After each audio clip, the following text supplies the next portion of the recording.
Salut à tous, amis fans de catch. Bienvenue sur ma chaîne pour une nouvelle vidéo review WWE. On va parler aujourd'hui du dernier pay-per-view de 2005, à savoir Armageddon. Dernier pay-per-view donc de l'année 2005. Pay-per-view qui était exclusivement réservé au roster de SmackDown. Il avait lieu le 18 décembre 2005 précisément à la Dunkin' Donuts Center de Providence, Rhode Island, devant 8000 spectateurs, ce qui encore une fois en fait une influence assez faible, je trouve, pour un pay-per-view WWE. Le thème musical, c'était The End is Near de Jim Johnson. Voilà pour les infos. Petit tour de la cover maintenant, habituel, avec l'animal Batista en gros plan. Cover que je trouve assez moyenne, voire passable, pour être honnête. Au dos, on peut voir, comme toujours, la liste des matchs, avec quelques photos, Batista, Kane, Rey Mysterio, Big Show, etc. Donc voilà pour la cover d'Armageddon 2005, qui est, je le répète, très très passable. On perd pas de temps et on va directement commencer dans le vif du sujet avec le premier combat de la carte, un match simple entre Matt Hardy et John Bradshaw Layfield, en d'autres mots JBL, match qui a duré 7 minutes, aucun titre en jeu dans ce combat. Pour moi, on commence assez mal le show. J'ai vraiment pas aimé ce combat. Pour moi, c'est limite un squash. JBL qui domine le match de la tête et des épaules. Franchement, assez déçu de la performance de Matt Hardy qui se fait atomiser du début à la fin. Je crois que Hardy nous sort seulement un neckbreaker et un moonsault, je crois. Mais à part ça, Matt Hardy se fait dominer tout le long du combat, ce qui est vraiment dommage, je trouve. Donc voilà, 7 minutes à l'avantage de JBL. Que retenir?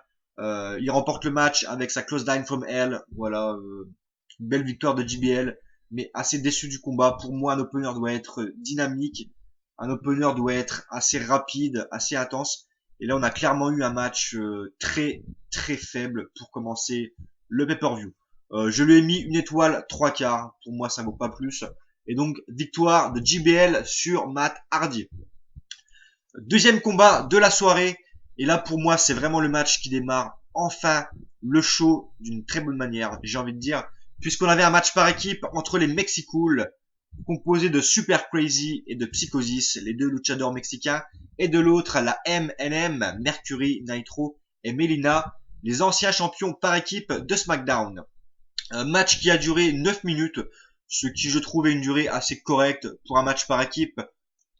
D'autant plus qu'on a vraiment eu un match très solide entre ces deux équipes-là. D'ailleurs, deux équipes que j'aime beaucoup, je le répète.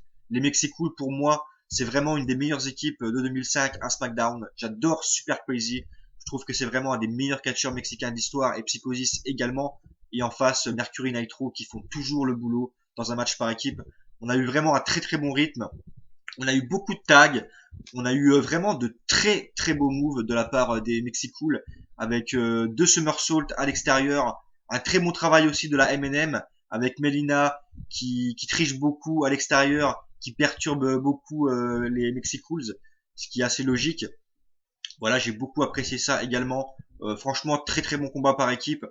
Aucun titre en jeu, mais vraiment une place de challenger numéro 1 pour les titres par équipe de SmackDown, détenus par Batista et Rey Mysterio, avec une victoire des M&M dans ce combat. Non, franchement, pour moi, c'est vraiment le match qui lance le pay-per-view après la déception du match JBL Matt Hardy. Donc, belle victoire de Mercury et Nitro, et donc je leur ai mis 3 étoiles et demie sur 5. Voilà, ce match, pour moi, lance vraiment Armageddon 2005. On arrive maintenant au troisième match de la soirée, déjà. Et là, on avait un match pour le titre US entre Booker T et le Rabid Wolverine Chris Benoit. Alors donc une feud un petit peu spéciale entre les deux catcheurs, puisque les deux avaient déjà eu un match au Survivor Series. Cette feud était au meilleur des 7 combats, et donc le premier arrivé à 4 victoires en remporté le titre US. Ce qu'il faut savoir, c'est que Booker T était arrivé à 3 victoires déjà, et Chris Benoit était à 0. Et donc logiquement, si Chris Benoit perdait ce combat, Booker T lui remportait le titre US. Et à l'inverse, si Benoit gagnait, il revenait dans la course au titre avec une première victoire. Donc voilà, sur Booker T. Match qui a duré 20 minutes, ce qui est vraiment à souligner. Pour le titre US, c'est assez rare d'avoir des matchs de 20 minutes. Franchement, ce que j'ai déjà beaucoup apprécié. parce que le titre US est très rarement mis en valeur. Et là, pour cette feud Benoît Booker T, on aura vraiment eu des matchs assez longs, assez techniques, assez physiques. Et pour moi, ce match est meilleur que le match qu'ils avaient eu au Survivor Series 2005, pour tenir un petit peu la comparaison. Le match des Survivor Series était assez bon, mais celui-là, pour moi, est clairement au-dessus. On a eu un match très, très physique. C'est vraiment ce qu'il faut retenir. Si vous n'aimez pas le catch à l'ancienne, je pense que ce match ne vous plaira pas forcément. Mais si vous aimez le catch brut, avec des prises portées très durement, avec des atténues, des projections, du travail au sol, ce match va vraiment vous combler, d'un point de vue technique également. Voilà, j'ai beaucoup, beaucoup apprécié ce combat. On a Charmel à l'extérieur qui rajoute également son grain de sel, qui tente plusieurs fois de coûter le match à Chris Benoit. En fin de combat, on a Chris Benoit qui porte le sharpshooter. À noter également que Chris Benoit s'est relevé du scissor kick, du coup de pied en ciseau de Booker T. J'étais vraiment sur le cul, c'est très très rare. Habituellement, c'est ce finish de Booker T lui fait remporter à chaque fois le match dans 99% des cas, et là Benoit s'en dégage. C'est vraiment à souligner. À noter également que Charmel est intervenu alors que Benoit portait le sharpshooter. Elle est intervenue pour porter un coup de kendo stick, je crois, dans le dos de Chris Benoit. Finalement, Benoit a voulu frapper Charmel. Booker T le porte pour lui porter son bookend. Autre prise pardon, de finition de Booker T. Finalement, Benoit le contre d'un superbe DDT pour enchaîner de son creeper crossface et faire taper Booker T. Très bonne fin de match. Combat très très physique. Malgré un début de match légèrement lent. Voilà, mais sinon c'est 20 minutes de très bon catch. Et donc première victoire de Chris Benoit dans cette feud. Et Benoit qui revient à 3-1. Booker T avait encore l'avantage, mais vraiment très très beau match. Et très belle victoire de Chris Benoit. À noter également un public qui était à 200% derrière Benoit. Je lui ai mis 3 étoiles, 3 quarts sur 5. Voilà. Très bon troisième combat pour Armageddon 2005. On arrive maintenant au quatrième match de la soirée. Et pour moi, après la déception JBL Matardi dans l'opener, c'est la deuxième déception du show.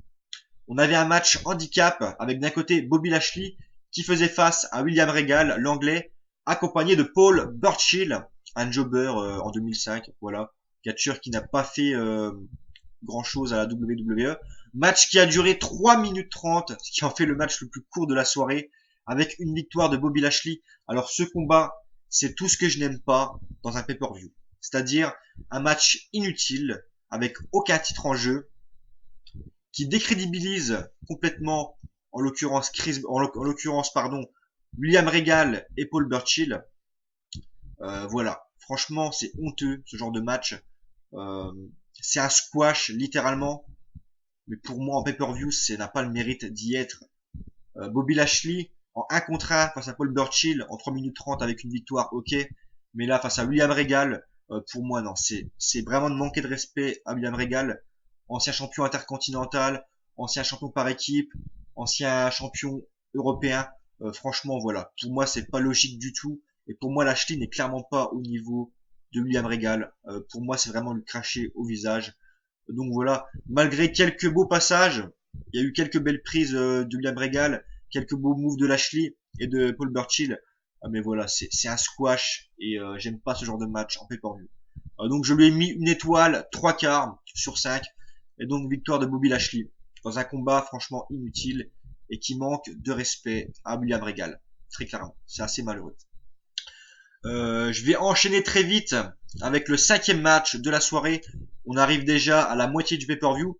On avait un match pour le titre Cruiserweight détenu par Juventud Guerrera, autre membre des Mexicool, avec Super Crazy donc et Psychosis, qu'on a vu plus tôt dans la soirée dans un match par équipe. Donc Juventud Guerrera qui faisait face à Kid Cash. Juventud qui avait remporté le titre à No Mercy 2005, donc ça faisait 2-3 mois qu'il avait le titre. Match qui a duré 9 minutes 30, ce qui est pour moi largement assez pour un match Cruiserweight. Voilà. J'aurais aimé un match un peu plus long, mais pour moi c'est suffisant. Alors que dire? On a eu un bon match, clairement. On a eu un bon match Cruiserweight avec de très bons catcheurs techniques. Juventud Guerrera, un des meilleurs luchadors de l'histoire du catch. Et Kid Cash, un des meilleurs pour moyens US. Un catcheur très très bon. Pour ceux qui ne connaissent pas Kid Cash, allez voir des combats de lui sur YouTube ou autre. Vous allez voir que c'est vraiment un catcheur très très bon dans le ring. Malheureusement, ce match, pour moi, il souffre d'un défaut majeur. C'est le manque d'intérêt pour le titre Cruiserweight déjà. C'est vrai que le titre Cruiserweight, malgré des catcheurs comme Rey Mysterio, Chavo Guerrero, qui ont arboré ce titre, pour moi en 2005, ce titre manquait un petit peu de panache. Voilà, comme en 2006 et en 2007 d'ailleurs. Pour moi, le manque d'intérêt crucial au niveau de ce titre. Public pas assez dans le match, malgré une belle performance, et surtout manque de booking, manque de construction, manque de rivalité. Voilà, pour faire court. Et donc ce match, c'était un petit peu à toi, à moi, malgré, je le répète, de très très beaux moves de la part de Kid Cash et de Super Crazy et de Psychosis et de Juventud Guerrera. Décidément, je vais tous les faire. Voilà, très belle performance des deux catcheurs, mais malheureusement pour moi, manque de construction. On a eu un très beau Juventud Driver, Ruby Driver de la part de Juventud Guerrera, son finish qui ne suffit pas, et Kid Cash lui qui enchaîne avec sa prise de finition. J'ai oublié le nom, désolé. C'est une souplesse en fait portée assez violemment sur la nuque. D'ailleurs très beau finish, assez badass. J'aime beaucoup. Mais voilà, ce match c'était un petit peu à toi, à moi, manque de construction. Sinon, ça reste un bon match Cruiserweight, solide, technique, avec de très très belles prises. Et surtout un changement de titre, Kid Cash, qui remporte le titre, je crois, pour la 3e fois de sa carrière. Corrigez-moi si je me trompe, mais je pense que Kid Cash avait déjà obtenu le titre plusieurs fois avant. Je lui ai mis 3 étoiles, un quart sur 5. Voilà. Un bon petit match et surtout un changement de titre. On arrive maintenant au 6e match de la soirée, donc l'avant-dernier combat. Un des matchs les plus attendus de la carte par les fans, avec d'un côté les champions par équipe de SmackDown, Batista et Rey Mysterio, qui avaient battu les M&M quelques semaines auparavant, et de l'autre les champions par équipe d'Euro, les Destructeurs, Kane et Big Show, une de mes équipes préférées de l'histoire du catch. Je n'aime pas le Big Show, je n'aime pas Kane en individuel, mais franchement en équipe il me vendait du rêve. Donc belle opposition de style. C'est assez rare de voir champion par équipe de SmackDown face à ceux d'Euro, c'est assez rare. Et donc j'aime beaucoup cette stipulation. À noter que les titres n'étaient pas en jeu. Ce match était vraiment pour la suprématie en fait, savoir quelle équipe était la meilleure entre les deux. On a eu un match de 8 minutes 30, ce qui est pour moi un petit peu court en termes de durée, mais c'est le seul défaut du match. Voilà, une durée un peu courte. Pardon. À part la durée, c'est vraiment du bon match par équipe, comme j'aime, avec une opposition de style, avec du rythme, avec un public qui participe beaucoup, avec des finishes, avec beaucoup de bons spots. Voilà, un très bon combat, très solide, avec une domination de Batista et de Rey Mysterio en début de combat, qui mise sur leur rapidité, sur voilà, sur le fait qu'ils soient un peu les favoris de la foule. Mais en fin de match, on a vraiment le Big Show et Kane qui reviennent avec leur puissance, avec leur domination. Et j'ai vraiment adoré le spot de fin. On a Rey Mysterio qui part pour un crossbody, donc aérien, et Kane qui l'attrape à la gorge avec un choc slam monumental. J'ai adoré, c'était vraiment badass comme finish, vraiment violent. J'ai adoré. Je sais pas ce que vous en pensez, mais j'ai trouvé le finish très bon, très violent, net, sans bavure, comme j'aime. Donc victoire de Kane et Big Show, pour moi c'est assez logique. Voilà, c'est assez logique. Je lui ai mis 3 étoiles et demie sur 5. Par rapport à d'autres, à certains fans, ce match manquait un peu de technique, je suis assez d'accord, c'était pas technique.